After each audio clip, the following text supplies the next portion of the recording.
warahmatullahi wabarakatuh. Waalaikumsalam. Waalaikumsalam warahmatullahi wabarakatuh.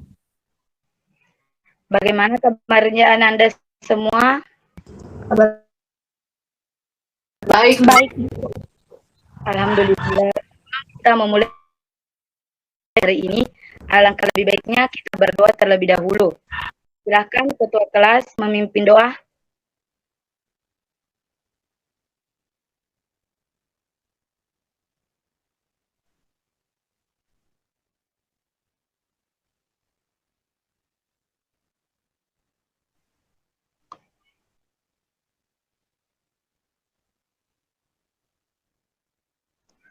Baik, sebelum Ibu memasuki pelajaran pada hari ini, apakah teman-temannya sudah hadir semua atau belum?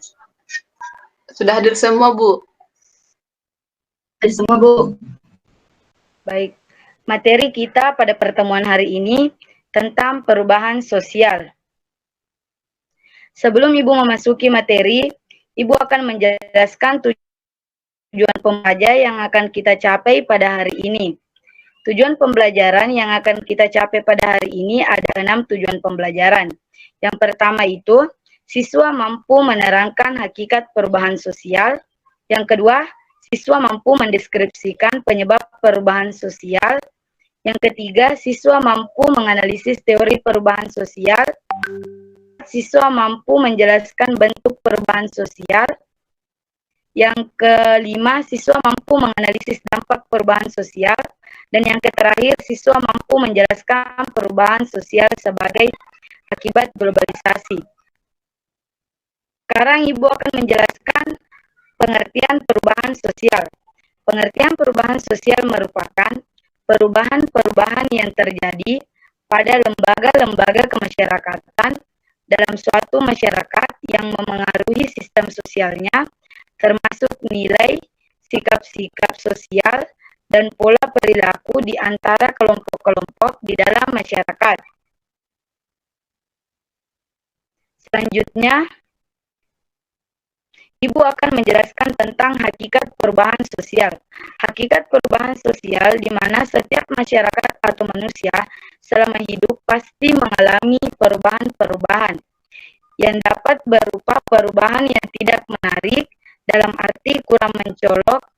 Ada pula perubahan-perubahan yang pengaruhnya terbatas maupun yang luas, serta ada pula perubahan-perubahan yang lama sekali, tetapi ada juga perubahan yang berjalan dengan cepat.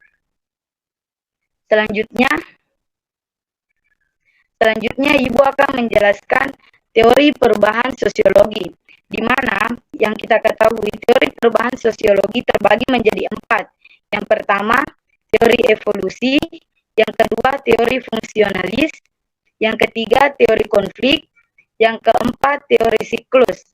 Selanjutnya Ibu akan menjelaskan bentuk perubahan sosial. Bentuk perubahan sosial berdasarkan cepat lambatnya perubahan sosial dibedakan menjadi dua bentuk. Umumnya yaitu perubahan yang berlangsung cepat dan perubahan yang berlangsung lambat. Kedua bentuk perubahan tersebut dalam sosiologi dikenal dengan revolusi dan evolusi. Selanjutnya Ibu akan membahas tentang dampak perubahan sosial, di mana yang kita ketahui dampak perubahan sosial terbagi menjadi 4 bagian. Yang pertama, semakin kompleks alat dan peralatan memenuhi kebutuhan hidup. Yang kedua, majunya teknologi di berbagai bidang kehidupan, industri berkembang maju. Yang terakhir, tercipta stabilitas politik. Selanjutnya, Ibu akan membahas tentang perubahan sosial sebagai akibat globalisasi. Yang pertama, dampak positif globalisasi. Globalisasi telah memudahkan masyarakat Indonesia untuk berhubungan dengan masyarakat di negara-negara yang lain. Selanjutnya, dampak negatif globalisasi. Walaupun globalisasi memberikan hal-hal positif, ada beberapa dampak yang berakibat buruk bagi perubahan sosial. yang rentan menerima akibat negatif dari globalisasi adanya adalah budaya lokal. Baik, itulah tadi materi yang Ibu sampaikan.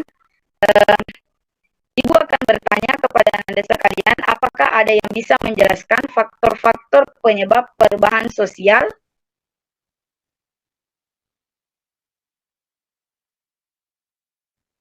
Saya, Bu. Ya, silahkan. Terima kasih atas waktunya. Jadi, menurut saya faktor-faktor penyebab terjadinya perubahan sosial itu ada dua, yaitu faktor internal dan faktor eksternal. Adapun faktor itu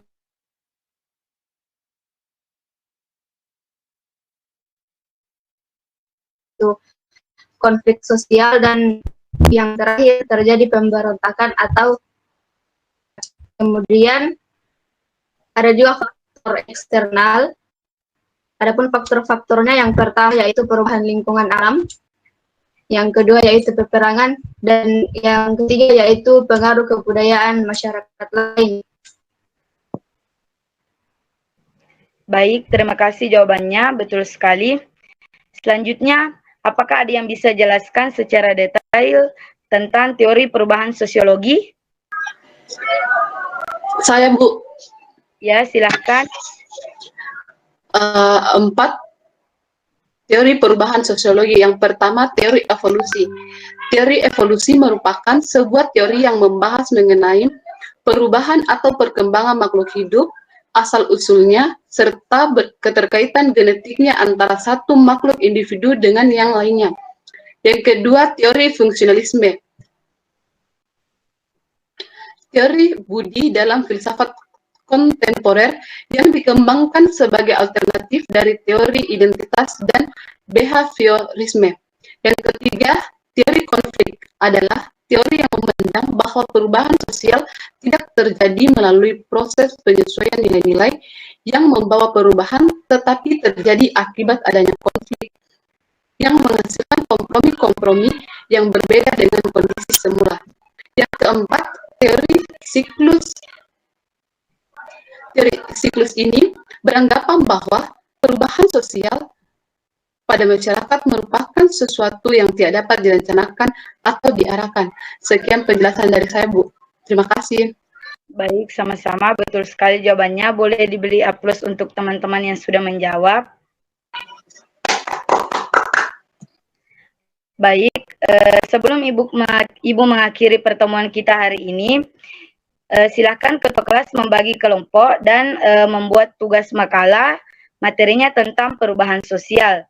Dan di makalahnya tolong diisi gambar perubahan sosial apa yang terjadi di sekitar Anda. Dan kirim ke ketua kelas, nanti ketua kelas yang kirim ke WA Ibu. Apakah sudah jelas tugasnya? Atau masih ada yang ingin ditanyakan? Sudah, Bu. Sudah jelas? Oke. Sekarang Ibu akan mengakhiri pertemuan kita hari ini. Jangan lupa tugasnya dikumpul. Deadline-nya itu 2 hari sama hari ini. Cukup sekian dari Ibu. Assalamualaikum warahmatullahi wabarakatuh. Waalaikumsalam warahmatullahi wabarakatuh. Waalaikumsalam warahmatullahi wabarakatuh. Terima kasih, Bu. Ya. Bisa, silahkan.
Ya, terima kasih Gustri Rante atas kesimpulannya.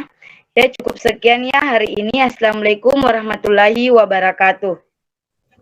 Waalaikumsalam warahmatullahi wabarakatuh.